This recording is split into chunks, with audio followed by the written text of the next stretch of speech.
Irmãos, nós vamos hoje estudar o capítulo 4 da Confissão de Fé, que fala sobre a criação, os assuntos relacionados à criação. Aí no grupo da igreja eu publiquei esses 2 artigos desse capítulo, para que você possa também acompanhar e ter aí no seu celular, tá bom? É importante os irmãos, como um aluno preparado ao vir para a escola bíblica, trazer o material, né? A gente, início de ano, sempre vai atrás dos recursos para os nossos filhos na escola, né? Comprar o caderno, a bolsa, a borracha, o lápis. É importante você também, ao vir à igreja, a Bíblia, claro, o primeiro item. E como nós estamos estudando a Confissão de Fé, você também trazer o seu PDF, o exemplar da confissão, ou baixar o aplicativo e acompanhar, tá bom? Esse capítulo da Confissão de Fé, ele vai falar da origem do mundo e da humanidade, de onde tudo que existe, de onde surgiu e como foi criado o homem, né? O primeiro homem, no aspecto da humanidade. Então ele tem, os teólogos do Westminster também deram uma resposta para estes assuntos, e nós temos na Confissão de Fé 2 artigos que resumem ou respondem para essas 2 perguntas, né? De onde surgiu todas as coisas e a humanidade. Há alguns textos que eu coloquei logo no início, aqui, para a gente fazer uma leitura. Eu queria que você acompanhasse. São textos que vão descrever. Há muitos outros. Na verdade, toda a Escritura, em cada parte, você vai encontrar uma descrição daquilo que diz respeito a Deus como nosso Criador e o sustentador do universo, de tudo que existe. Mas é significativo estes. Veja aí, Gênesis capítulo 1, versículo 1, que nós lemos na liturgia, né? No princípio, criou Deus os céus e a terra. Céus aí no plural, porque descrevem tudo que existe em termos celestiais. O Salmo 104, verso 24, você pode também anotar aí essa referência. Diz assim: que variedade, Senhor, nas tuas obras, todas com sabedoria as fizeste, cheia está a terra das tuas riquezas. Aí a gente volta um pouquinho no 33, do Salmo 33, verso 6, também há uma declaração do salmista a respeito desse tema. Verso 6 diz: os céus por sua palavra se fizeram, e pelo sopro de sua boca o exército deles. Lá no profeta Jeremias também nós encontramos algo semelhante.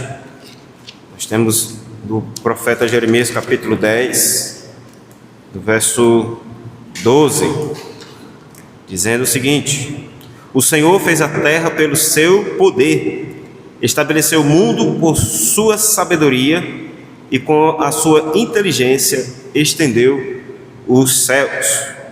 Lá no Evangelho de João também nós temos essa verdade sendo escrita pelo apóstolo João, capítulo 1, nós conhecemos bem, inclusive cantamos, né? Nós temos um cântico na nossa lista de hinos que fala disso. Veja o verso 3: todas as coisas foram feitas por intermédio dele, e sem ele nada do que foi feito se fez. E o último texto, Colossenses capítulo 1, verso 16: pois nele foram criadas todas as coisas, nos céus e sobre a terra, as visíveis e as invisíveis, sejam tronos, sejam soberanias, quer principados, quer potestades.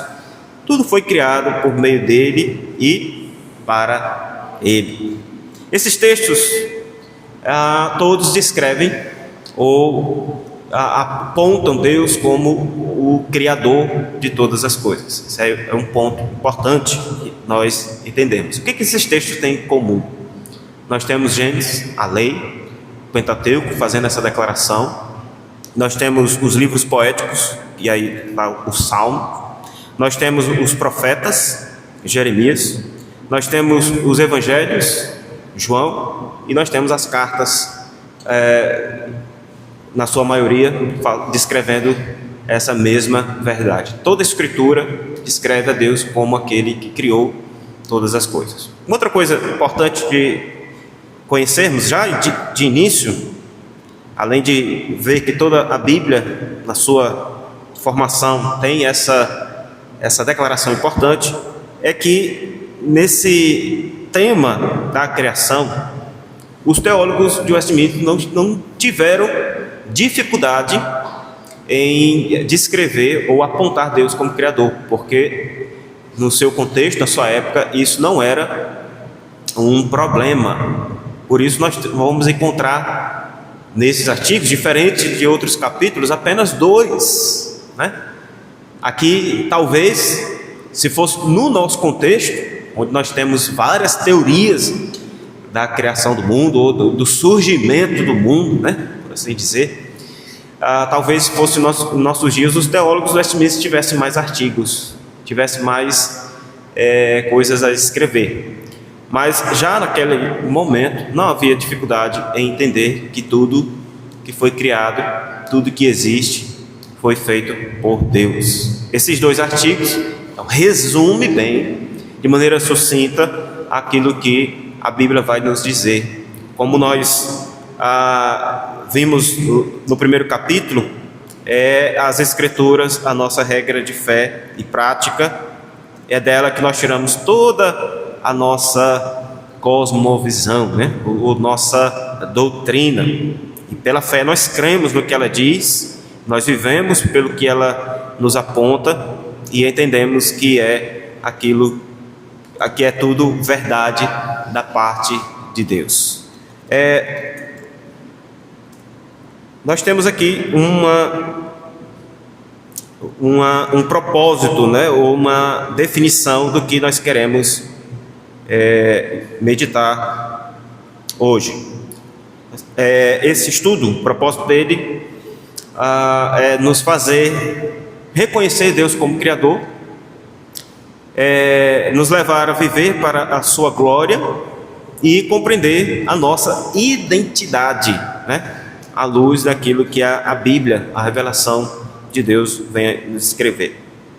Tem um outro texto importante, que é o autor aos Hebreus, no capítulo 11, quando ele vai descrever os homens que pela fé serviram e se mantiveram fiéis ao Senhor.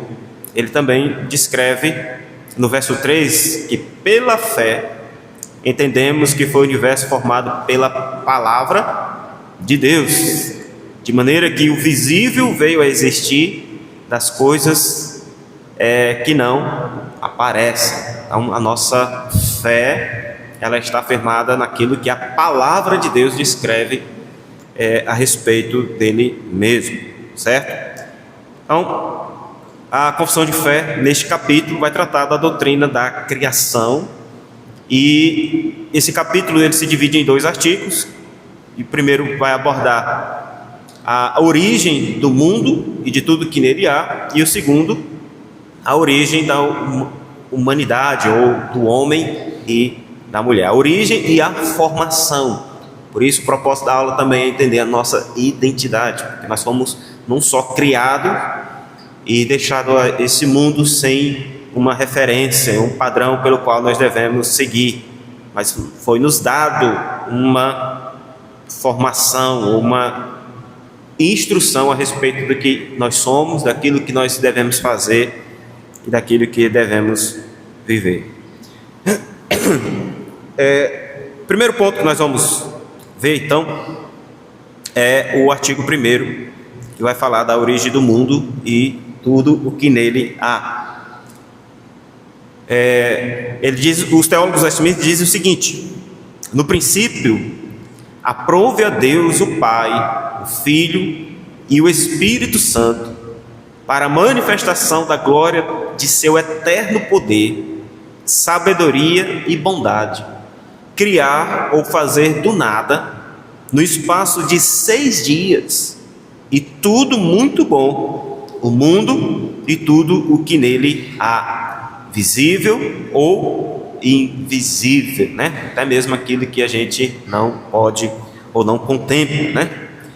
Então, vejamos, nesse primeiro artigo, muito claro, muito definido, os teólogos fazem algumas declarações importantes aqui que eu destaco. Primeiro, que o mundo não é autoexistente, né? Ou eterno. Ele não veio à existência por si mesmo e nem tinha uma existência eterna, né? Ele passou a existir num espaço de tempo e alguém que é Deus trouxe a existência, o trouxe a existência. Os teólogos falam que no princípio, e essa palavra é importante, porque não só aqui na confissão de fé, mas nas escrituras nós temos ela sendo apresentada, seja em Gênesis, ou seja lá no Evangelho de João, capítulo 1. No princípio, a ideia é de que houve um início, né? Então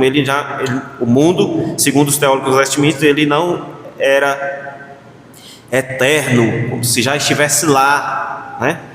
Ele também não veio à existência por si mesmo, porque ele vai dizer que aprove a Deus o Pai, o Filho e o Espírito Santo trazer a existência. Então, a primeira verdade apresentada aqui é essa, de que o mundo não é autoexistente ou eterno. Abra sua Bíblia no Evangelho de João, capítulo 17, no verso 5, na oração sacerdotal de Jesus Cristo. Ele também faz essa declaração e deixa claro para nós. João 17, verso 5. Na oração, no verso 5, ele diz: e agora, glorifica-me, ó Pai, contigo mesmo, com a glória que eu tive junto de ti, antes que houvesse mundo. Então, aqui nós temos no próprio Jesus Cristo fazendo essa declaração, que houve um tempo onde o mundo não existia, né? No verso 24 ainda do capítulo 17, Jesus continua dizendo: Pai, a minha vontade é que onde eu estou, estejam também comigo os que me deste, para que vejam a minha glória que me conferiste, porque me amaste antes da fundação do mundo. O Salmo de número 90, Salmo 90, verso 2, também nós temos essa declaração, o salmista expressando isso: antes que os montes nascessem, e se formasse a terra e o mundo, de eternidade a eternidade, tu és Deus. Então, esses 3 versos provam ou apontam para a gente que o mundo ele teve um começo. Mas eles também dizem que antes mesmo de tudo isso existir, já existia ou já estava lá Deus, ou o próprio Senhor Jesus Cristo também descreve como alguém que antes de tudo existir também estava lá. De eternidade a eternidade, tu és Deus. Então, o único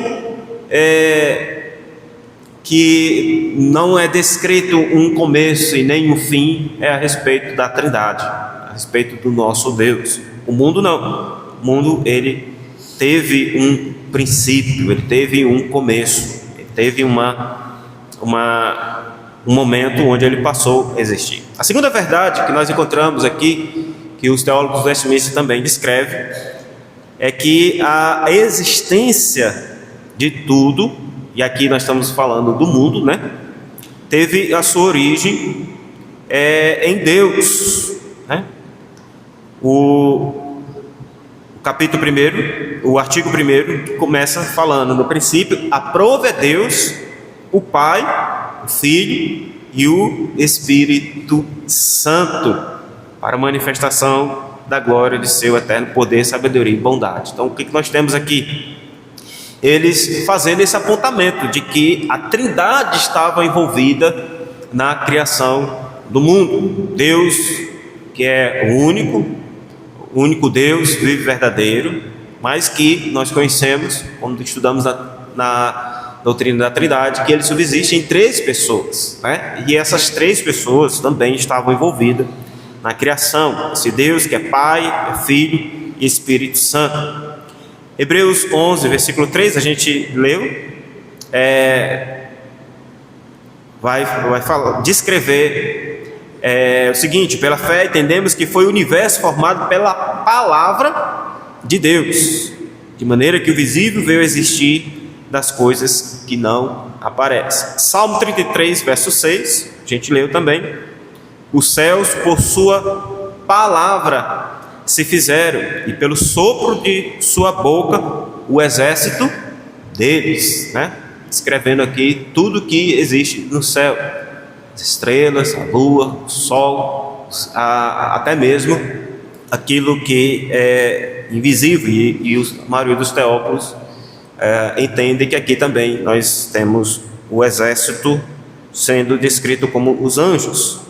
O Salmo 148, verso 5 também diz: louvem o nome do Senhor, pois mandou Ele e foram criados. Então, uma palavra do Senhor trouxe à existência todas as coisas. E aí no Evangelho de João, capítulo 1, diz: no princípio era o Verbo, e o Verbo estava com Deus, e o Verbo era Deus, ele estava no princípio com Deus, todas as coisas foram feitas por intermédio dele, e sem ele nada do que foi feito se fez. Jó, capítulo 33, verso 4: o Espírito de Deus me fez, uma declaração que Jó apresenta, e o sopro do Todo-Poderoso me dá vida. Essa é uma verdade que está lá em Gênesis, capítulo 2, versículo 7. Então formou o Senhor Deus ao homem do pó da terra e lhe soprou nas narinas o fôlego de vida, e o homem passou a ser alma vivente. De que maneira a Trindade está envolvida aqui na criação? Nós temos Deus, o Pai, ordenando. Ele é quem diz, Ele é quem comanda, no sentido de dar a ordem para que as coisas aconteçam, né? Como o autor dos Hebreus descreveu, o universo foi formado pela palavra de Deus, e no Salmo 33 a mesma coisa: os céus por sua palavra se fizeram. Salmo 48, verso 5 diz que o Senhor mandou e as coisas foram criadas. Nós temos Deus dando a ordenança para todas as coisas, e é curioso que já nesse momento todas as coisas obedecem, né? O Senhor diz: haja luz, e houve luz. Não houve aqui uma incerteza ou uma dúvida se era para fazer ou se não era, né? Então, desde o início, o Senhor dando a sua voz de comando. Essa palavra de Deus, o evangelista João assume como sendo uma expressão que vai apontar para a pessoa de Jesus Cristo. Porque ele vai dizer lá no Evangelho primeiro que o Verbo estava com Deus. O Verbo aqui é a palavra. A primeira palavra descrita a respeito de Deus em Gênesis, no princípio criou Deus os céus e a terra, é uma palavra no hebraico chamada Elohim, e ela vem ser uma palavra que ela dá um sentido de pluralidade, um ser plural, um ser que tem a sua coexistência, vamos dizer assim, em várias partes. E essa é uma ideia de que nós entendemos então que a Trindade estava lá na criação. Deus comandando, dando a ordem, é o ponto de partida. Deus o Pai, né? O Deus o Filho, que é a palavra de Deus materializada ou encarnada, lá em João verso 1. Aí ele vai dizer que ele trouxe à existência todas as coisas, é o executor da palavra de comando de Deus. E o Espírito Santo, como diz Gênesis 2, capítulo 2, verso 7, é quem dá vida a tudo isso, é o sopro de Deus, trazendo fôlego de vida e fazendo com que todas as coisas tenham a sua existência neste mundo. Então, por isso o Salmo 33, verso 6, ele é significativo para nós, que descreve: os céus por suas palavras se fizeram, e pelo sopro de sua boca o exército deles. Então, a Trindade sendo descrita na criação, e os teólogos do Smith descrevem isso: no princípio aprove Deus o Pai, o Filho e o Espírito Santo, né? A terceira verdade, ainda nesse primeiro artigo, é que Deus fez todas as coisas do nada, né? Não havia uma molécula ou algum cometa que nos chocar, e na explosão disso as coisas passaram a existir. Só existia naquela época a palavra de comando de Deus: haja luz, e houve luz, né? Os teólogos descrevem então e dão essa informação também nesse documento importante. E a consequência disso, né, em quarto lugar, que Deus formou o universo através de um processo até que estivesse tudo, como vai descrever lá em Gênesis capítulo 1, verso 31, até que estivesse tudo muito bom, né? Gênesis 1, 31 escreve que viu Deus tudo quanto fizera, e eis que era muito bom. Houve tarde e manhã o sexto dia. Houve uma progressão na criação. O Senhor fez um pouco, depois fez mais um pouco, e depois fez mais outro pouco, até chegar no momento onde no capítulo 2 de Gênesis nós vamos ver no verso 2 também, o verso 1 e o verso 2: assim pois foram acabados os céus e a terra e todo o seu exército, e havendo Deus terminado no dia 7º a sua obra que fizera, descansou nesse dia de toda a sua obra que tinha feito. Então o Senhor, a criação, ela teve uma progressão, mas chegou um momento onde o Senhor não criou mais nada, né? Não fez nenhum trabalho mais nesse sentido de criação. Agora o Senhor continua também não criando mais nada, né? O que Ele está fazendo é preservando e sustentando a sua criação, e principalmente essa que está no estado de queda. Mas essa criação, por que Deus não continuou criando mais nada? Porque tudo era muito bom, estava completo, perfeito a criação de Deus. E aqui, o capítulo 1 de Gênesis, é importante que nós venhamos a entender que não havia pecado de nenhuma natureza, nem entre os anjos e nem na própria criação de Deus, a terra, né? Gênesis capítulo 1, verso 1 ao verso 31, é tudo muito bom. No capítulo 2 de Gênesis, a partir do verso 4, nós temos uma repetição daquilo que está no capítulo 1, só que com mais detalhes, principalmente no que se trata da criação do homem, né? A humanidade, homem, mulher, macho e fêmea. No capítulo 3 que nós temos a queda do homem, mas a maioria dos teólogos concorda que no capítulo 2 já temos aí a queda de Satanás, né?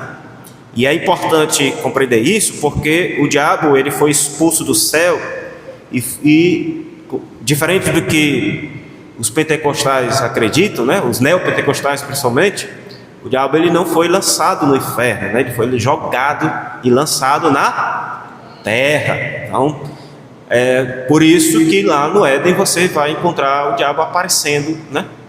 E tentando Eva e de tabela o próprio Adão. Mas no capítulo 1, e é isso o foco aqui, nós vamos chegar na parte da queda do homem e aí trataremos disso melhor. Mas o foco aqui é que os teólogos dizem que essa criação do Senhor foi tudo muito bom. Para a manifestação da glória do seu poder, como está aí, seu eterno poder.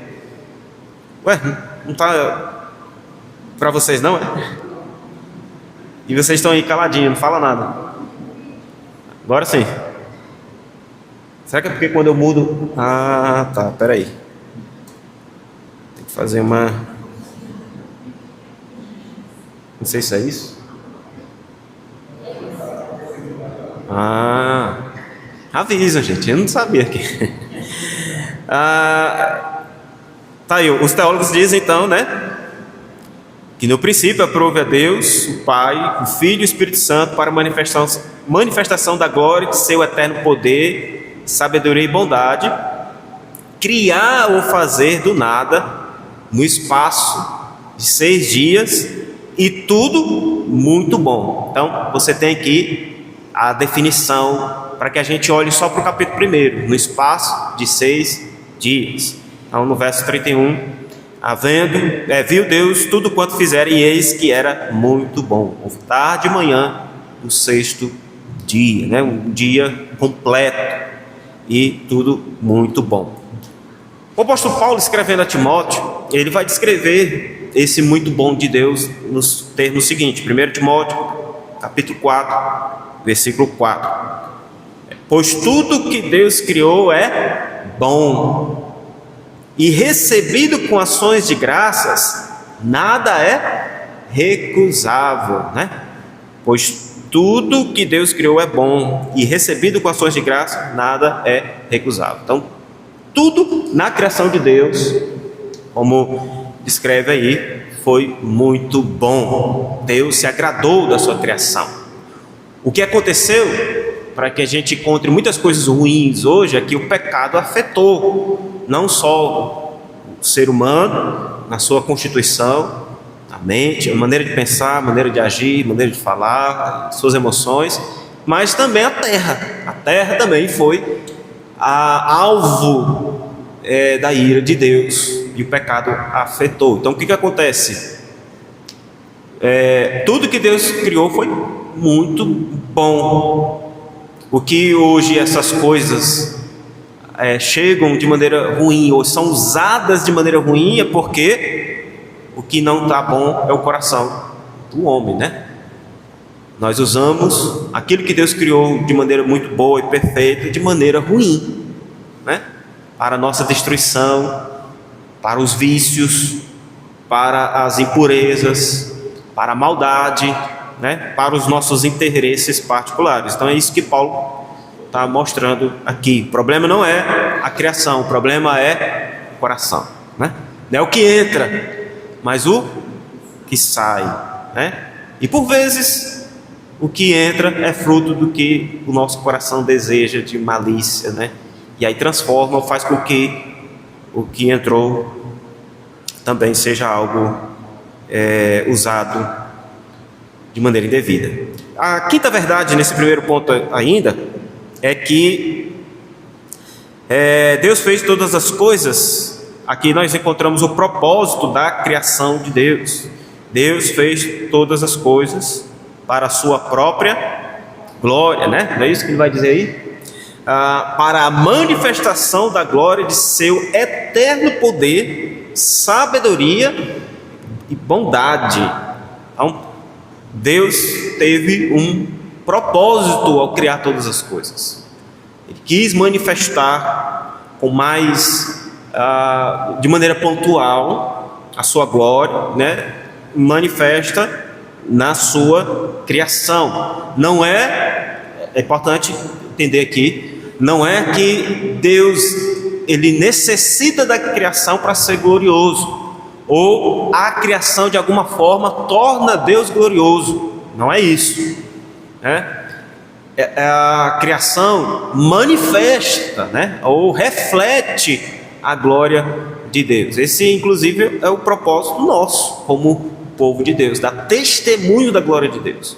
E quando fazemos isso, Deus não é mais glorificado ou menos glorificado. Ele é glorioso por si mesmo, né?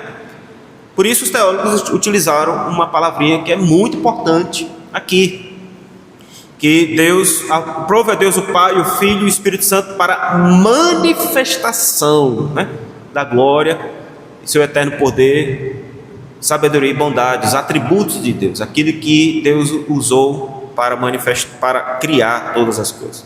Veja, Romanos 11, capítulo 11, o verso 36. O apóstolo Paulo faz uma declaração muito importante a respeito disso, né? Porque dele e por meio dele e para ele são todas as coisas. A ele, pois, a glória eternamente. Amém. Se todas as coisas foram criadas por Deus, é dele, né? Foi por meio dele que elas vieram à existência. E elas devem serem usadas e apontar ou convergir para Ele. Então, é claro que tudo é para a glória dele, né? A Ele, pois, a glória eternamente, né? Esse é uma declaração que o apóstolo Paulo fala em vista dessa mesma verdade. Também, em primeira carta de Paulo aos Coríntios, você tem lá no capítulo 8, verso 6. 1 Coríntios, capítulo 8, verso 6.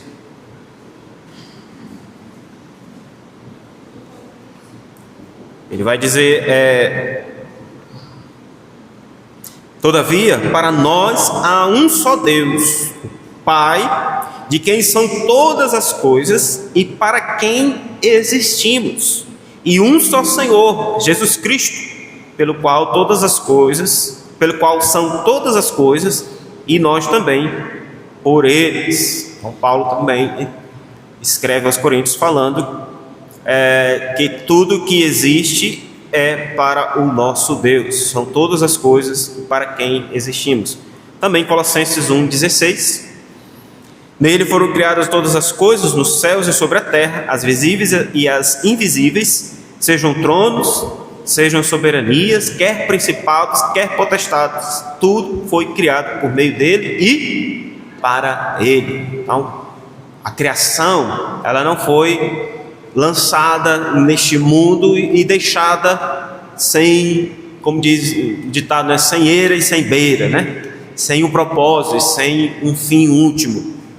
E Paulo descreve aqui que esse fim último é o próprio Deus. Apocalipse capítulo 4, verso 11, a revelação que o apóstolo João recebe, também é dito: tu és digno, Senhor e Deus nosso, de receber a glória, a honra e o poder. E aí ele vai dizer a razão: porque todas as coisas tu criastes, sim, por causa da tua vontade vieram a existir e foram criadas. Então ele é digno de receber da sua própria criação louvor, a honra e a glória, como diz Romanos 11:36, pelos séculos dos séculos, amém, né? Por toda a eternidade. Profeta Neemias, capítulo 9, verso 6, a mesma ideia está sendo descrita lá. Neemias 9:6: só tu és Senhor, tu fizeste o céu dos céus e todo o seu exército, a terra e tudo quanto nela há, os mares e tudo quanto há neles, e tu os preservas a todos com vida, e o exército dos céus te adora. Olha que maravilha. Então, se você quiser saber qual é o objetivo ou qual é a sua finalidade, né? O breve catecismo, a primeira pergunta, todo mundo sabe, né? Qual o fim principal do homem, né?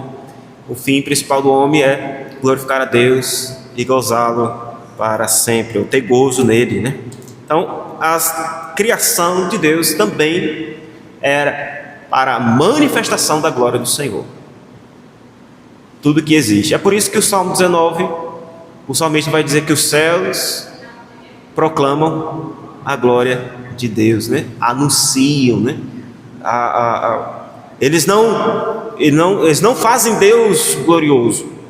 Eles não dão glória como se eles estivessem, ó Senhor, nós estamos compartilhando contigo. Não. Eles só anunciam, proclamam, dizendo, ó, Deus é glorioso, Deus é majestoso, porque Ele criou todas as coisas para si mesmo, e isso é visto na sua criação. Concluindo esse primeiro ponto, o que a gente vê aqui então? Os teólogos de Westminster afirmam, à luz das Escrituras, que Deus é o Criador do mundo e tudo que nele há. Aponta que a Trindade, Deus o Pai, o Filho e o Espírito Santo, na formação de todas as coisas.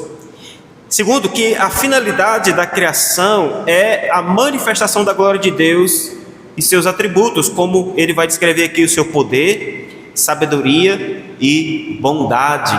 Muitos outros atributos estão envolvidos, mas os teólogos descrevem esses porque esses estão envolvidos diretamente na criação anterior à queda, né?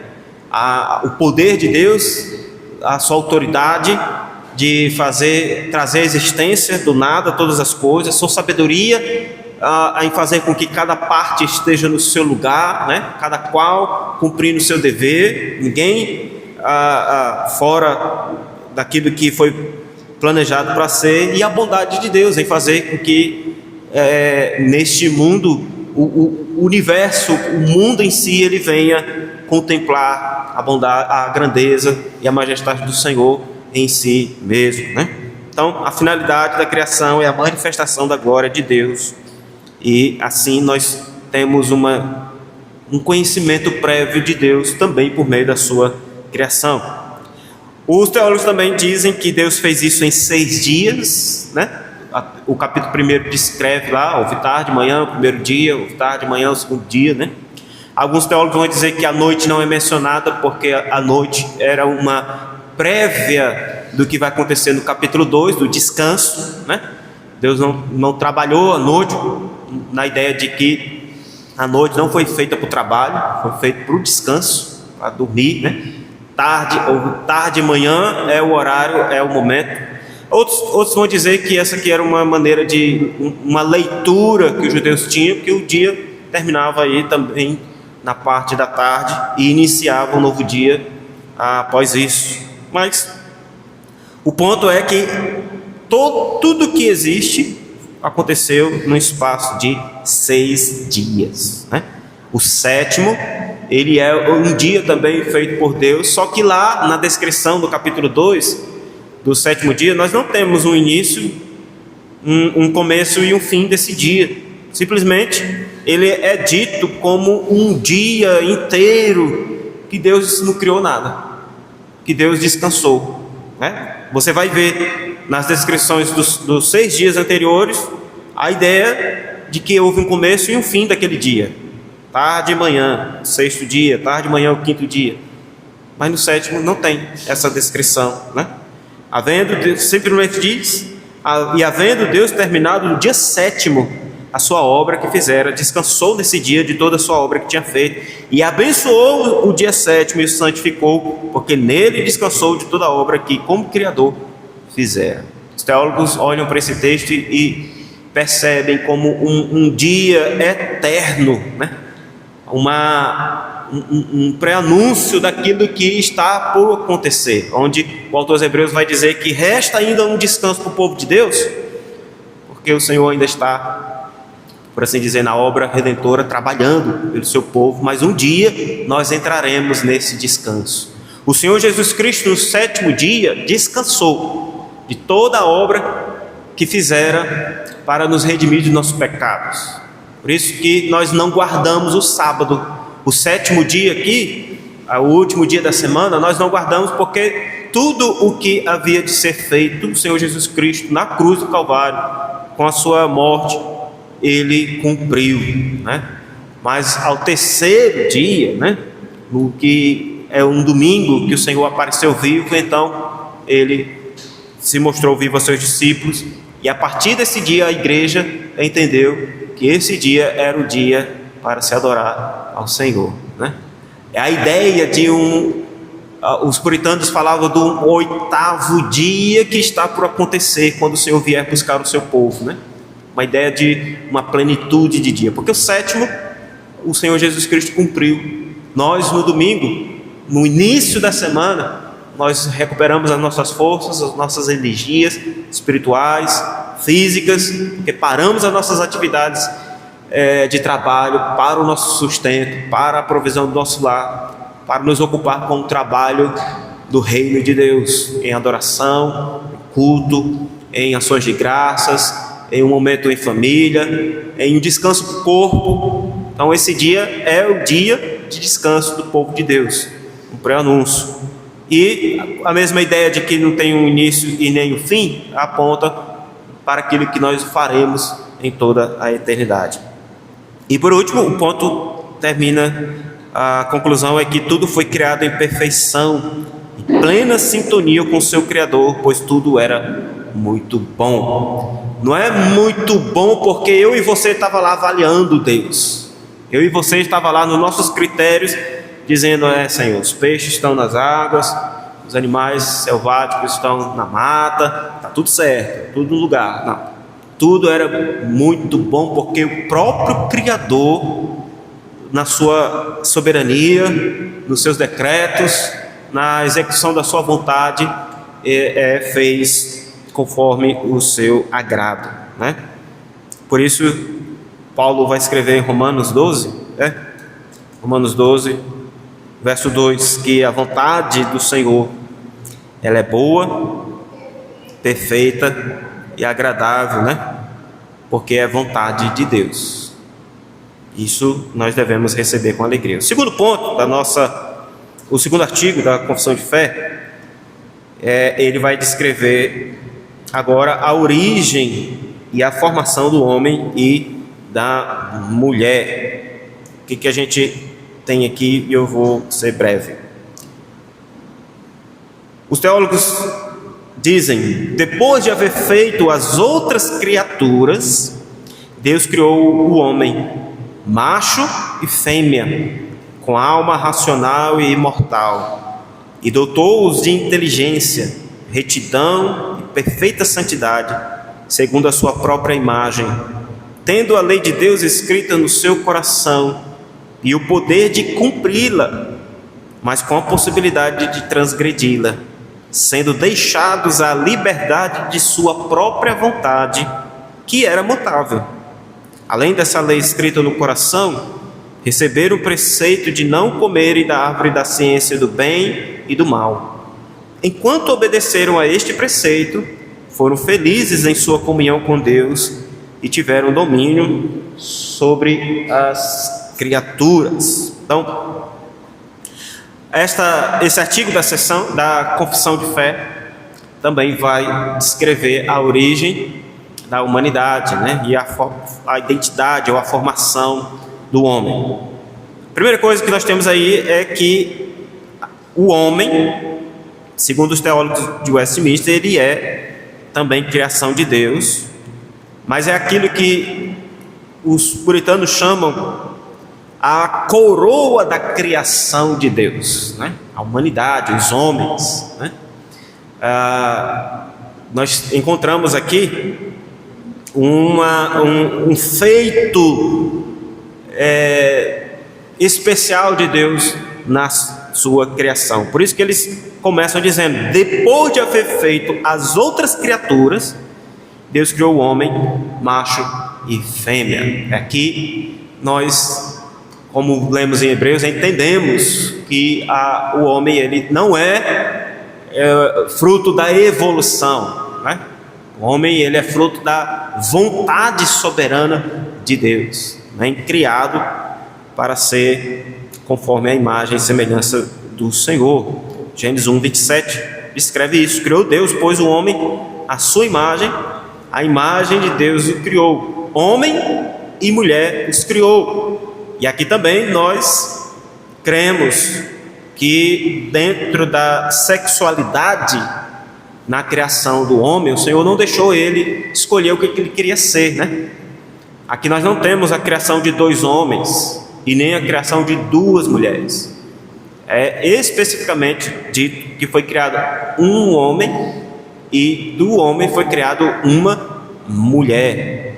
Isso é significativo para nós e muito importante, e eu penso até que as igrejas deveriam tratar mais desse assunto, porque cada vez mais a coisa está perdendo o rumo, né? Nós já temos igrejas de casais homossexuais, né? Cantando os hinos que a gente canta. Você, de vez por outra, mandam para mim um vídeo lá e a coisa está feia, meus irmãos. Agora, o que está na moda é dizer, não é que elas se tornam, né, homossexuais ou se tornam um homem com vontade de ser mulher. O que está agora, o que é dito agora, tentando mudar o conceito bíblico, o conceito de Deus, é que nasce assim, né? Nasce ou com essa característica. Mas os teólogos, já na sua época, colocaram aqui em alto e bom tom, né? Que Deus criou o homem, tratando da humanidade, e o fez macho e fêmea, né? Hoje, cada dia mais a gente tá raro esse macho, né? Tá raro essa fêmea, mulher, né? E esse homem. Mas é assim que Deus os criou, é assim que nós cremos e é assim que nós vivemos e devemos ensinar nossos filhos, viu, pais? Ensine seu filho, o homem, a ser homem, e ensine a sua filha, mulher, a ser mulher. A sua responsabilidade, não permitir que as ideias do mundo afetem ou invadam, venham invadir a mente confusa dos nossos filhos, principalmente os menores, né, as crianças que estão absorvendo, que estão aprendendo. Segunda coisa que é declarada aqui é que toda a raça humana, ela descendeu de um casal humano, né? Nós não nascemos do macaco, né? Nós não nascemos de nenhuma outra espécie, né? Diz aí a confissão: Deus criou o homem, macho e fêmea, né? Desse primeiro casal, o restante da humanidade surgiu. O Senhor deu uma ordem para eles, né? Crescer, multiplicar, povoar a terra, né? Nem mesmo do pó da terra o Senhor fez surgir o homem mais uma vez. Até quando ele destruiu o mundo no dilúvio, o Senhor preservou uma família, e a partir dessa família o Senhor trouxe a humanidade.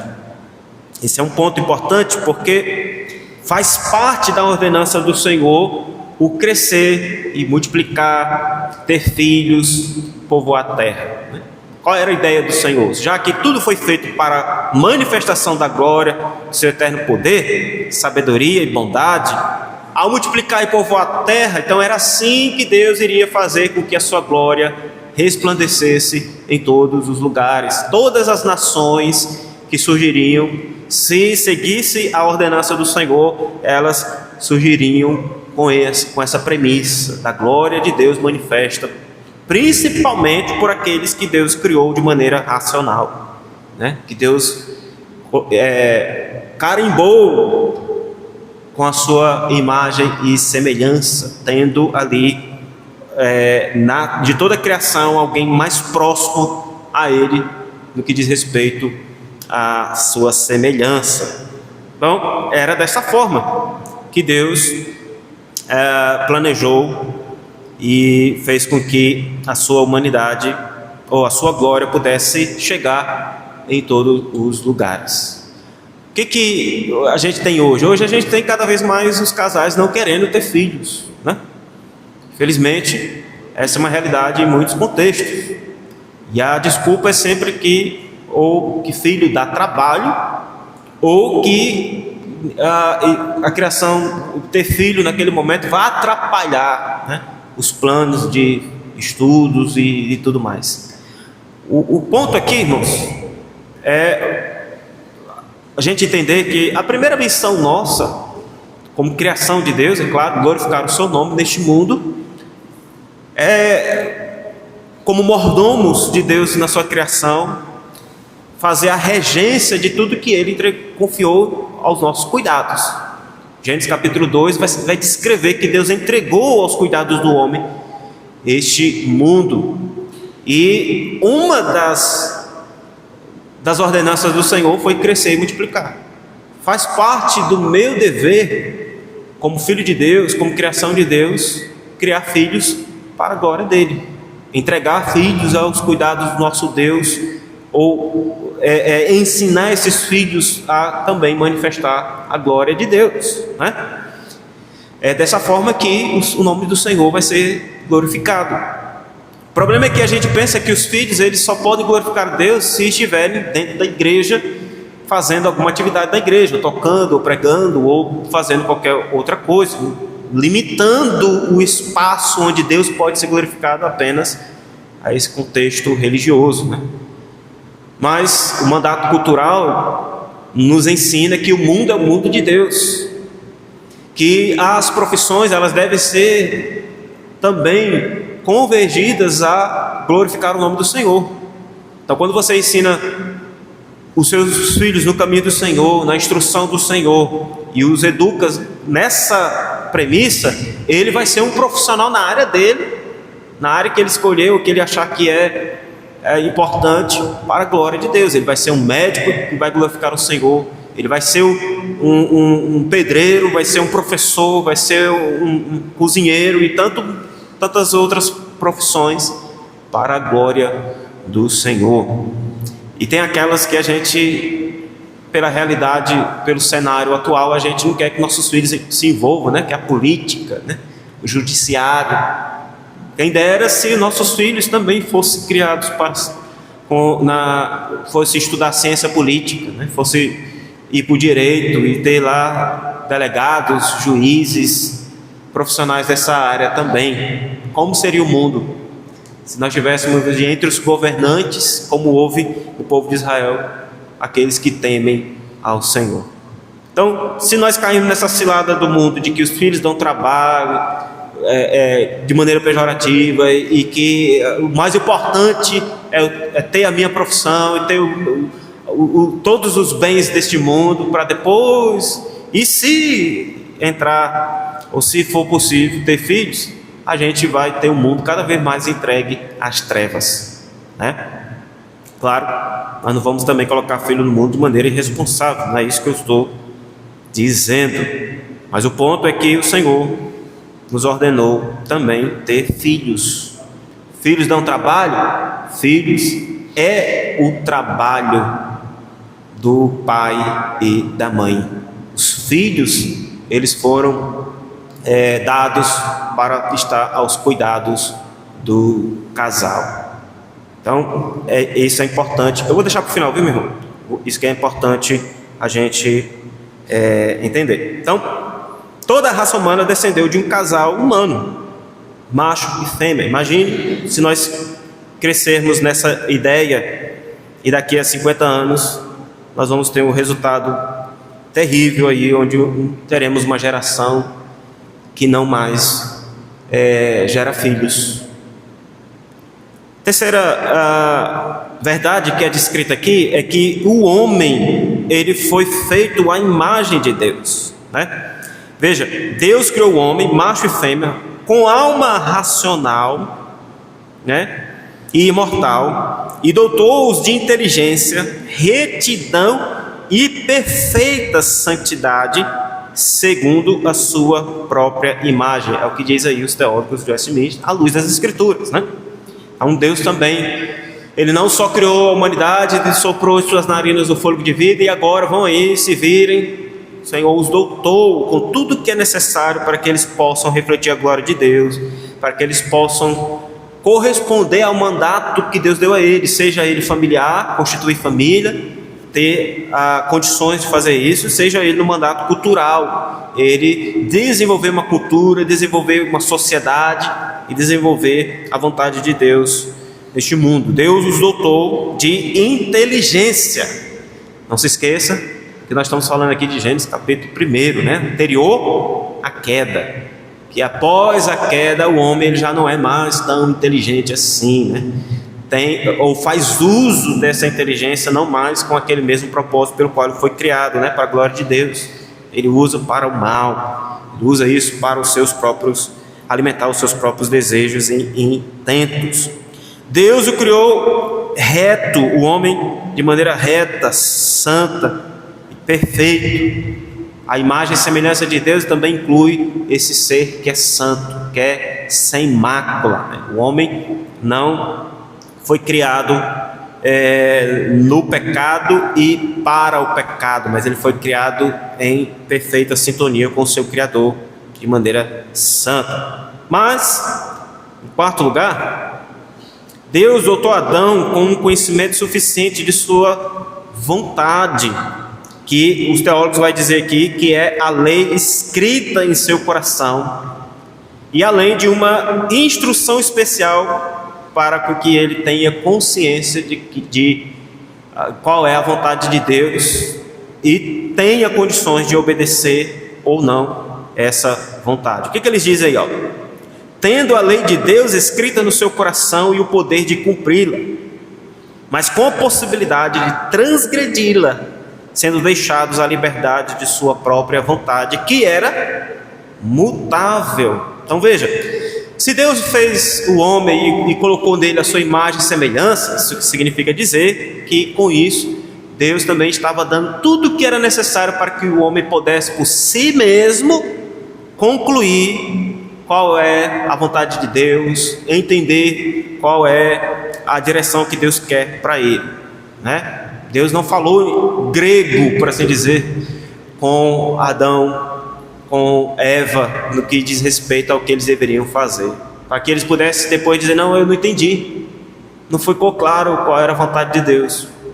Deus lhe deu condições, como nós vimos aí, os dotou de inteligência e retidão, mas também colocou ele numa condição que ele deveria decidir por si mesmo o caminho que ele deveria andar. Aqui é chamado de um arbítrio livre, ou livre-arbítrio, que antes da queda ele era livre, né? O homem recebeu um arbítrio numa condição de que ele era capaz de tomar decisões. Por isso, é isso exatamente que os teólogos estão dizendo aqui. Sendo deixados à liberdade de sua própria vontade, que era mutável. Com isso, ele poderia decidir, ou ele poderia concluir se era proveitoso dar ouvidos à ordenança do Senhor para a sua vida, ou se não. O problema da queda é que esse arbítrio, ele não ficou mais livre, né? Ele foi afetado. Hoje nós não cremos no livre-arbítrio nos mesmos termos que havia antes da queda.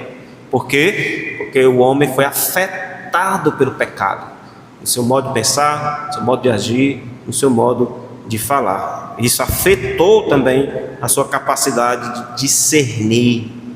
Então, tudo que o homem faz vai estar sempre manchado pelo pecado, nas suas decisões, sempre vai estar voltado. É aquele carro desalinhado, né? Você solta a mão, ele vai sempre pender para um lado, e esse lado sempre vai ser o da carne, sempre vai ser aquilo que o seu coração deseja, né? Então é perigoso nós dizermos para o ímpio: faça o que o seu coração deseja, porque o que o coração do homem que está em queda deseja é só a carne, é só os seus prazeres. O homem com Deus, o seu coração regenerado, o Espírito Santo o vai levar a entender a vontade do Senhor mais uma vez. Então, em quinto aqui, Adão tinha a capacidade de obedecer à vontade do Senhor, porque foi dado condições para eles entender qual era a vontade e também responder a essa vontade. E ele tinha então a capacidade de obedecer, mas também de cair, cair é o termo que a gente utiliza para dizer que ele não se manteve nesse estado. Os teólogos dizem aí, no último parágrafo, né? Além dessa lei escrita no coração, receber o preceito de não comerem da árvore da ciência do bem e do mal. Enquanto obedeceram a este preceito, foram felizes em sua comunhão com Deus e tiveram domínio sobre as criaturas. Não só Deus dotou o homem de inteligência, de perfeição, de santidade, e o colocou lá livre para fazer o que ele entendesse que era verdadeiro, como o Senhor também o alertou. Nós temos tanto a graça comum no Éden sendo manifesta, e tanto para Eva quanto para Adão ela estava à disposição deles, como a graça especial, porque quando Deus diz para o homem: não coma do fruto da árvore do conhecimento do bem e do mal, é a graça especial de Deus alertando ele. Quando ele ouve isso, isso deveria ser recebido por fé pelo homem, e ele então ter obedecido. Ele não recebeu isso com fé, né? Ele não guardou isso no seu coração, ele foi incrédulo. Será que nós vamos morrer mesmo? E foi exatamente isso que o diabo, por meio da serpente, ali aproveitou e o seduziu. Então, os teólogos Westminster concluem, então, dizendo que o homem, macho e fêmea, foi criado por Deus conforme a sua imagem e semelhança. Segundo, o homem foi criado moralmente santo e capaz de saber e compreender a vontade do seu Criador. Em nenhum momento a vontade de Deus ficou em dúvida na mente dele, ele era consciente do que deveria fazer. O homem foi criado com um arbítrio livre, capaz de manter-se como fora criado, como também de cair desse estado, de desobedecer. Então ele recebeu tudo que era necessário para livremente reconhecer a Deus como seu Senhor e obedecer a sua vontade. E o desfecho disso a gente sabe o que aconteceu, mas nós estamos aqui em Gênesis capítulo 1, né? Antes da queda, a constituição do homem nesses termos de que ele também foi criado e recebeu tudo o que é necessário para obedecer ao Senhor. Cabia a ele, em tudo o que recebeu, e como regente, como um governante, como um profeta de Deus ali, pronunciar a vontade de Deus, repreendendo a tentação e o diabo. Mas, felizmente, a escolha do homem, a sua livre escolha, foi de fazer o contrário. Então, é isso que os teólogos Westminster descrevem para nós. Amém.